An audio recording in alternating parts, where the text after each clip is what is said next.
If you're interested in an EV conversion for your own car, but maybe you've been on the fence, not really understanding what's involved or what you need to do, then this video is for you. We're here with Ryan from RyWire in his immaculate EK Civic that has a full EV swap. So for a start, Ryan, you're well known in the Honda scene, coming from an internal combustion background. Why have you embraced EVs so intently? Well, I did a project or two early on with some friends, and it really opened my eyes to it. First one we did was a Tesla conversion, and I was like, why would you? It's so easy. It just seems so basic. Why don't we do something like a parallel hybrid? And my buddy, it was BC's car, and he's like, oh, there's actually a lot to this, Ryan. Maybe you should come take a look and actually dive in and see what's involved with this. And it really intrigued me. I was like, wow, there's actually a lot to this. Being able to standalone control the motor, but also all the equipment that's necessary to be able to monitor each cell on the system, what comes over the CAN bus, what's needed, what needs to be displayed for the driver. So involved. And that really kind of got me into this and kind of a little bit of the understanding of it. And it made me want to start a project. And I did the S2000, and then that turned into doing the Civics. Okay, so when people are in the market for an EV conversion for themselves, you've got, as I see it, at least two paths. One, we go down the path of buying something like a crashed Tesla, extract the drive unit out of that and basically adapt that into whatever we're EV swapping. Or there's the much more expensive route of going with an aftermarket electric motor and inverter from the likes of Cascadia Motion. But we're talking a factor of maybe 10 in terms of cost, maybe more than that. So can you give us, from your perspective, a quick pros and cons list of those two options? Well, pro of the Tesla one is that, with the AEM Electronics that I'm using, you actually take all the Tesla logic out. So all you're really down to then, once you put the Cascadia/AEM logic board into the inverter, is you're just left with a motor that makes, in this case, around 300 horsepower. There's other motors that make even more, but this one's 300. A single drive, very simple differential reduction gear transmission, if you will, and then the motor itself. So you're kind of really building your own used but Cascadia motor, more or less. Let's just step back here. So for those who are sort of completely fresh to EVs and don't really understand the different components of the system, we've got the electric motor, but then we have an inverter, which essentially controls the motor. The inverter has to be matched to the motor. We can't sort of easily mix and match. They have to be characterized to the motor. But the interesting part there is a lot of people who have been doing these Tesla drive unit swaps, they're stuck kind of, as you sort of alluded to, with Tesla control strategies, and you sort of can't get around that. You've actually swapped out that Tesla board for a Cascadia one. So give us a little bit more insight into what that actually means and why you want to do that. So it gives you full control. Tesla's limited to certain things. It's the CAN strategy and the way, that it's talking to. I guess one of the cons is that you can't talk to the charger systems, the whole Tesla charging base, right? But this is a standalone system. It gives you full control. It's really a tuning map. You literally look at it and it's it looks like a, similar to a Motec M1 or an AEM Infinity, right? So you can give motor request control. You could strategize your water pumps. Everything. It's a system. It's really a network of all the different devices with full strategy control without any other piggybacks involved. So full control, no sort of interpreting signals and trying to make them do what you want them to do. One of the obvious questions that comes up here is safety strategies. Very important with electric vehicles. We don't want to end up with a runaway fire or something of that nature. I guess when I'm looking at it from the outside, I would assume that if you're retaining the Tesla control strategy, by default, the safety strategies are going to be present and effective. How do you deal with this with your complete sort of standalone control in the Cascadia board? All that info's in there. You have to create your own strategies. It's really open. So does this sort of open up, I guess, for a bit more potential for damage if you're not careful with setting those strategies up in the first place? Or does AEM give you some good known starting points to get yourself up and running? Yeah, they give you a lot of base maps, which is good because you could, if you don't know what you're doing, you could totally hurt something. I've heard stories of not with the AEM stuff, but with some other controllers that I probably would recommend, people burning out inverters and just hurting them.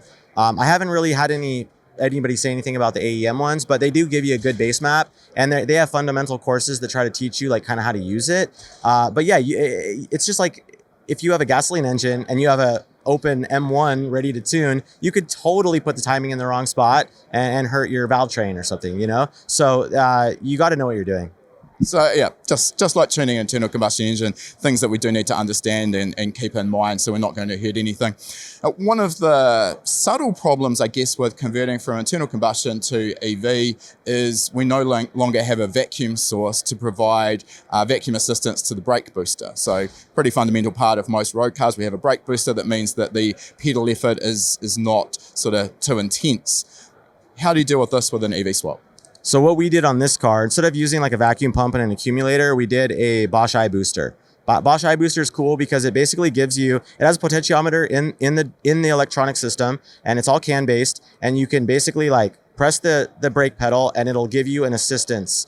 And it won't be, it doesn't care about how much vacuum's in the system. It's just going to be an electric motor assist, and it'll just give you the feedback direct. So it's a very consistent pedal. It feels really good. They're on now, Bosch is selling that system to gas cars, OEMs, as well as electric vehicle companies like, Tesla, etc. How about incorporating the likes of Regen, which is part of EV operation? Is that something you can do with the AEM control strategies? Yeah, totally. VCU can do all that. I'm actually going to kind of toy with the idea of I have paddle shifters on my steering wheel, and I'm going to have different regen levels just with a little paddle clicks. And I got that idea from one of the OEMs, and I thought it was pretty cool. Never really having spent much time in an EV. With that regen, I can only imagine there's a bit of calibration goes into it to make it feel progressive so that the driver doesn't really maybe notice it. Am I on the right track there? Yeah, so the general consensus with the OEMs and EVs with regen is that if you have too much or it's full on, you pretty much hate it. Immediately, you're going to hate it, right? If you just bear with it for a day or two, you end up loving it. And I hear that all the time from people that drive different, like Hyundais and stuff like that. They're like, oh, now I just leave it on full regen. It just feels great. They love that like on-off switch of being able to like have the car stop on its own, more or less. So I want different levels of it. And that's more like an OEM strategy with maybe like 4 or 5 different pedal feels and regen settings. All right. Back to the installation here. Obviously, we can see you've got that Tesla drive unit mounted up the front. It's actually pretty small. It looks like physically mounting it in the car and then making up some axles to suit wouldn't be the biggest chore in the world. Yeah, it's not bad at all. I mean, even making some mounts and stuff, if you didn't have a Honda Civic, not a hard thing to make mounts for. Pretty easy, just order up some axles, and it's not too hard to fit. It's not really too hard to fit. The rear motor may be a little different, but... Let's talk about the front motor for a start. So this is a front Tesla drive unit, and off camera we were talking before, you said these runs really aren't maybe the ones everyone wants, so they're quite cheap. Just, obviously the numbers are going to change as time goes on, but as of filming, what sort of price point was that drive unit? The front drive is about $1,000 US. It's really inexpensive. Okay, that is incredibly cheap. You're not going to do much of an internal combustion upgrade for $1,000. Yeah. How about the rear? Because that's something we haven't talked about. This is actually four-wheel drive. You've got another unit in the rear. That one was about $2,200, I believe. It's the small rear.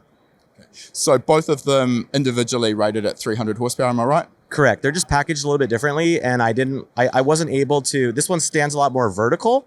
But they're the same. I took them both apart. Like I had to, go inside of them and do like differentials and stuff. And internally, they're like exactly the same, just different packaging.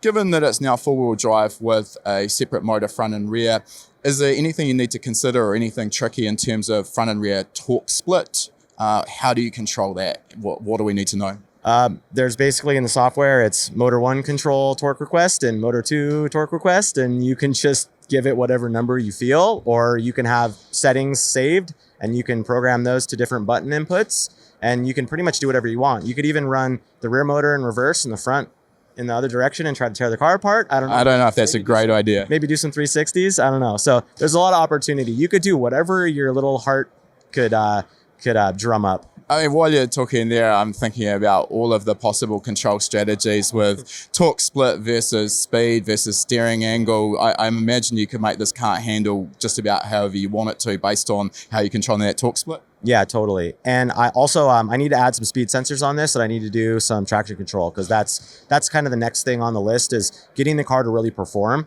So we're going to turn up the torque request. Right now it's really low because I didn't want to break any axles or anything like that. And full disclosure, you've really only just got this car finished before SEMA. Yeah, both cars that we did, I got them running pretty much at the same time, maybe 4 days before SEMA. And I put a couple miles on the streets. And they drive just fine. But dude, the torque needs to come up a lot, and I'll get into all those controls later. But the car drives fantastic as it is right now. It's a perfectly drivable car, but I can't wait to turn up the power. All right, we've talked about the motor, the inverter, and the AEM vehicle control unit. Another obviously fundamental part of an EV conversion is the battery. So this seems to be often the stumbling block for people doing EV conversions. Talk us through how you've approached that.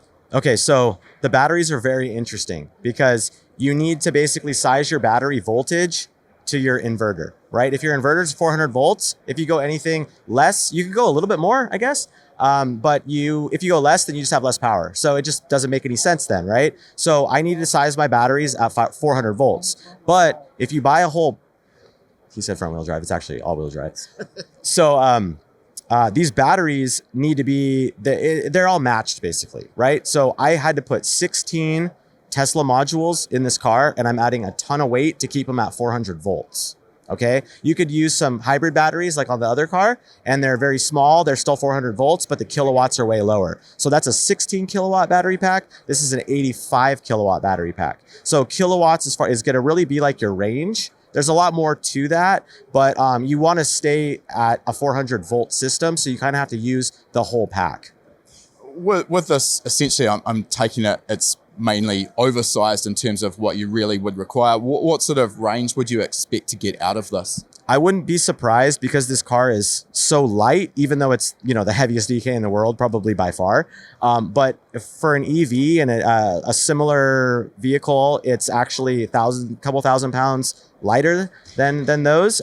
Can you give us a sense of what you expect the weight to be of the car at the moment? I haven't weighed it yet, but I would love for it to be under 3,400 pounds. I would love for it to be under 3,400. You're right. That's pretty heavy for an EK7. Yeah, but like the Hyundai Ioniq 5N is an 85 kilowatt pack and an all-wheel drive, and it makes about the same amount of power. And that's around 5,000 pounds. So if you use that to kind of give it, like, OEMs are going to be substantially heavier. But I think that the range on this could be as much as like 400 miles. So it makes it a pretty practical vehicle for day-to-day use. Your sort of mounting solution for these batteries is quite unique as well. Tell us how you've dealt with that. Yeah, so that was okay. First thing that came to my head was I wanted to put my batteries under my seats. Okay, that was like number one. So finding modules that were thin enough, and these are the 18650 Panasonic cells, they're not very tall. They're like 3 inches tall. So if you can fit those are the only things going to pretty much fit under the seat. But then I was kind of locked into that massive battery pack. In hindsight, maybe I would have chose something that's more like 50 kilowatts and maybe stuck more stuff in the back, but then they wouldn't have fit under the seats. I really wanted that. I was inspired by the skateboard design. So that's the way I went. And it is nice as well if you can get them under the seats. Obviously, the weight is literally as low and central as you can get it on the chassis, so that makes a lot of sense. Talk to us also about the cooling system in the car, because I think that's another area people don't really consider when it comes to EV. We still actually do need to consider thermal management. So what are the considerations there, and what have you done? Yeah, that's been actually quite involved, and that was a lot of learning. I'm using traditional radiators. I'm also using 3- and 4-way valves to divert water in different ways. The motor needs to be cooled. The charger needs to be cooled. The batteries should also be cooled, depending on if you're discharging them fast or charging them fast. So I just took all that into consideration. I also implemented a Freon exchanger. So I'm taking the Freon from the AC system. The AC is not just for creature comfort. It's also for my cooling strategy. So I have like a 3-way valve that can divert the water into that chiller.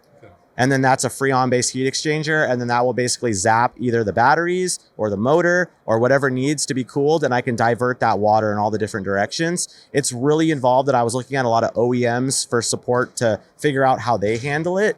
And I tried to copy that like the best I could. I also have a battery heater involved too. So I could, on that same loop, right before the batteries, I could preheat the batteries and then turn off the chiller and then have it be heat. So that's the thing. It's trying to keep the batteries in a relatively narrow range of temperature. So sometimes they may need to be cooled and other times they may need to be heated to get in that optimal range, correct? Yeah, totally. They want to be like the human body. They don't want to be too cold. They don't want to be too hot. And that range and that temperature is pretty much what you'd expect. So if it's 120 degrees, like you're not comfortable, right? If it's 45 degrees, you're not really comfortable. So you'll need a little bit of heat. You need to put on, a jacket, and then another one you need to take off some jackets, right? So you really want to be in that human creature comfort range.